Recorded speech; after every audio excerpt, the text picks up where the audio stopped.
J.C. Carleson, as a former CIA officer, how applicable are the skills that you learned in the CIA to life in the private sector? Most people are surprised to find out just how broadly applicable the skill sets used by spies are. It really comes down to basic human nature and finding out what manipulates people. What motivates people.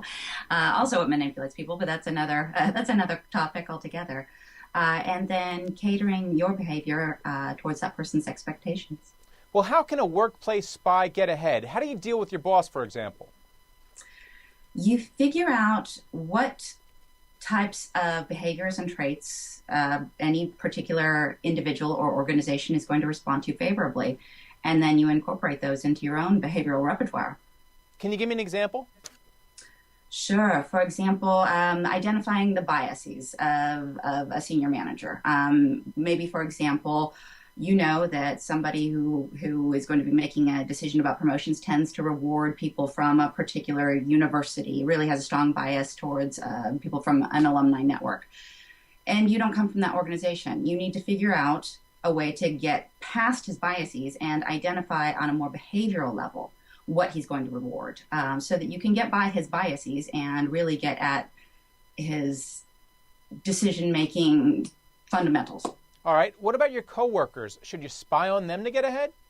Not at all. But what you should do is realize that you should realize that they are your competition, but furthermore, they could someday be your boss, or they could be the person who moves to another company and has a great tip for you. So there's no need to sabotage or to do anything sinister. However, it is important to understand that they're exhibiting the same behaviors as you are, and to one-up those people in a less sinister way by again identifying the behaviors that the boss is going to reward and doing a better job at exhibiting those behaviors than your coworkers. And what about making the sale the CIA way, which is what you describe in the book? How do you apply what you learn from the CIA to customers? It's important to go in with your ears open to a sales pitch. So often we go into a sales meeting with our product, our pitch, and it's canned. And we don't take the time to listen, to elicit, or to analyze the needs of the customer so that we can tailor our pitch accordingly, according to that particular individual on that particular day. So it's all about taking a customized approach to your pitch. All right. And finally, how do you cover up your mistakes? Because we always hear that whenever someone gets into a problem, it's the cover-up that gets them. And hopefully, as a CIA person, you know how to cover up better than anybody.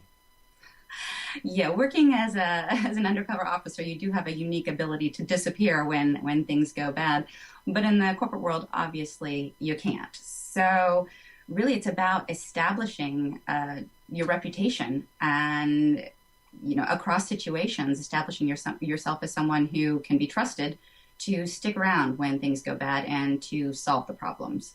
You need to treat your reputation and your integrity as the same way you would cold hard cash, I say in the book. You can spend it, you can earn it, and you can lose it. So it's important that across situations you're demonstrating trustworthiness even when things go bad.